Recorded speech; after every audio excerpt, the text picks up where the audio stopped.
friends on YouTube, my name is Jason, sometimes known as the JTL Painfully Honest Tech, and today we are going to talk about the Xreal Air AR glasses, along with some spatial computing magic. So if you're hot and bothered about the Apple Vision Pro, and you just can't wait, or you're hot and bothered about the price tag of $3,500, these might very well be your solution. So let's just get into it. What is this?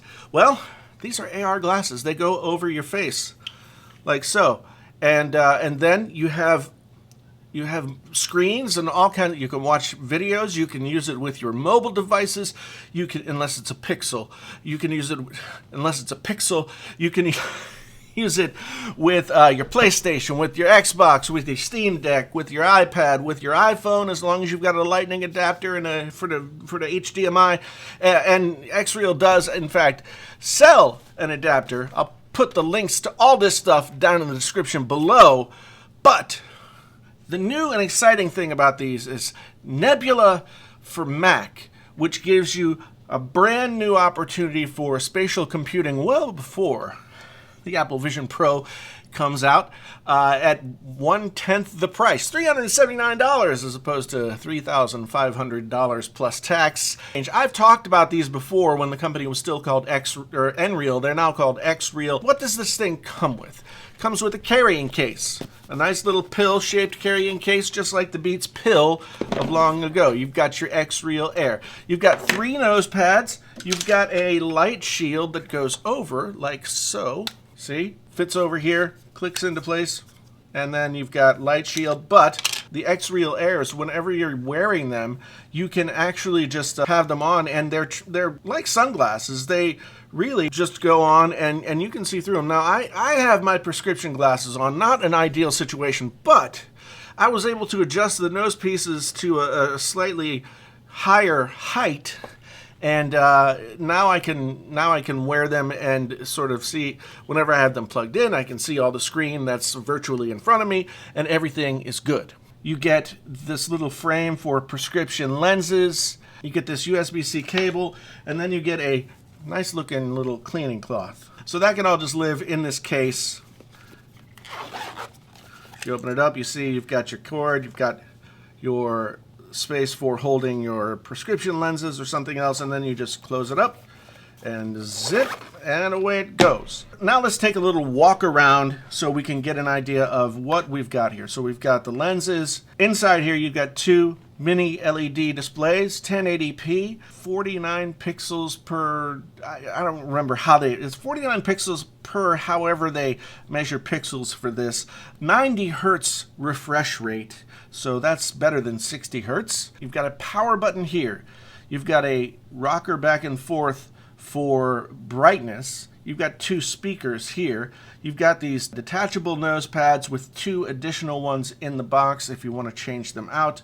And then each of the earpieces adjusts a little bit higher, 3 clicks. I put mine all the way down because that helps get up off my nose a little bit higher. And when you want to use them, you just plug into the base of the earpiece, and away you go. In my previous video about these glasses, I talked about all the mobile uses. I'll leave a link to that video down in the description below as well, so you can check that out. But what we really want to talk about here today is the Nebula for Mac app. And this is a really close approximation of what you're going to see when you use the Apple Vision Pro, if you so choose to use that. First thing you got to do, download the Nebula for Mac app onto your so your MacBook or your desktop. Right now, I have mine plugged into my Mac Studio, so I can just sit here and use it with my Mac Studio and keyboard. You've got to give some permissions because Mac always wants to get permission for things. It's very polite that way. Once you get it plugged in, you go ahead and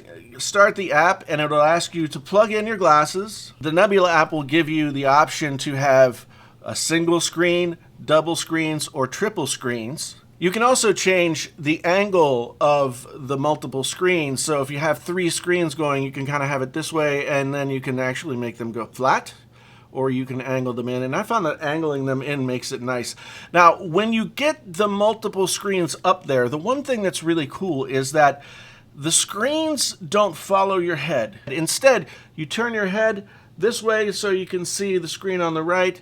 see the screen in the center, see the screen on the left. When I was writing up the script to this video, I kept Apple Notes here in the center.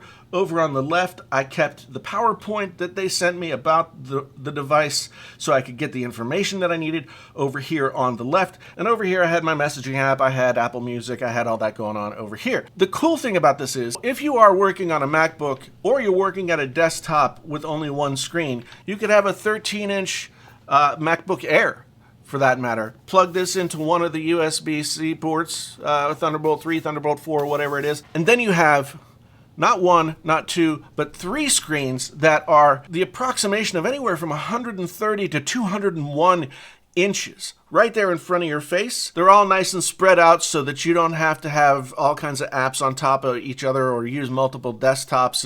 Does anybody even do that? This is a 90 hertz refresh rate, so there's not really any pixelation or anything like that, and when you move, the movement is very smooth from side to side, and you really can see what you're trying to do. You really can read text, and once you get used to wearing the glasses, it becomes really pretty darn natural to do this. I like to just sort of clip this guy on, and then I can actually turn the monitor off at my Mac Studio here, just have this plugged in, and away I go, working as if I had 3 screens. And because these are AR glasses and you can see through, and there is some space down here to see, you can still type, you can still, do whatever you need to do on your desk, you can use your trackpad or mouse, anything like that.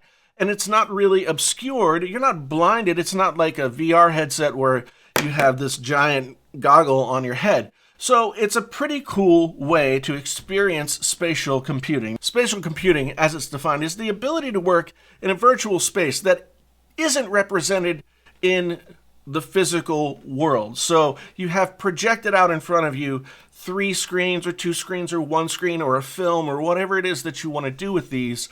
And while you have that going on, you can still see beyond that. You can still interact with people, you can still do all different kinds of things, but you have this non-physical workspace representation right in front of you. This would be a great way to edit video and have it spread out on, your preview window over here and your timeline over here, and then some tools over here. In fact, in addition to the Nebula for Mac app, they also have Spatial Cinema, which is an app that you can use to watch regular movies, and it'll actually like curve this way, or you can have it flat in front of you and you can space it out back and forth, or you can actually watch in 3D. They sent along some 3D video clips to just see what that was like, and it's actually a lot better than 3D was back in the day because it's so close to your face. Everything really does look like it's coming at you. So if you have some 3D content that you've really been wanting to experience in a cool way, this would be a perfect way to do it. And even if you wanted to game on your Mac, and I know some people are like, hey, you can't game on a Mac, but you can. GeForce Now app, you just go ahead and get the GeForce Now going, and you can game with these guys on right here. And the gaming experience is really cool. I covered the gaming stuff a little bit more in the video that I did about these prior to the Nebula for Mac app, so do check that video out if you want to know more about the gaming. One of the things I said in that video was that I was really curious to see how these glasses continued to develop over time and what Xreal would do with them and how they would add to the experience. Once they already had mobile lockdown, how would they integrate with computers? And the opportunity to get into AR and the spatial computing well before the Vision Pro is even a thing, this is a really cool way to do that. So $379, link in the description down below. Also link to the adapter that you need to go into HDMI if you want to hook it up to your PlayStation, your Xbox, etc., etc. Anything with a digital video out via USB-C, you can go ahead and hook up with just this cable and the glasses, and it's good to go. There are no batteries inside this thing.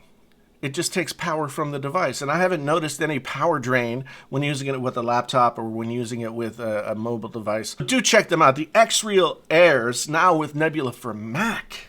Thanks to Xreal for sponsoring this video and giving me a chance to see where they've gone with this since I last looked at them. Very, very cool stuff. I really do appreciate it. Once again, my name is Jason, sometimes known as the JTL. This is Painfully Honest Tech. Tech so honest it hurts. Until the next time, I am out.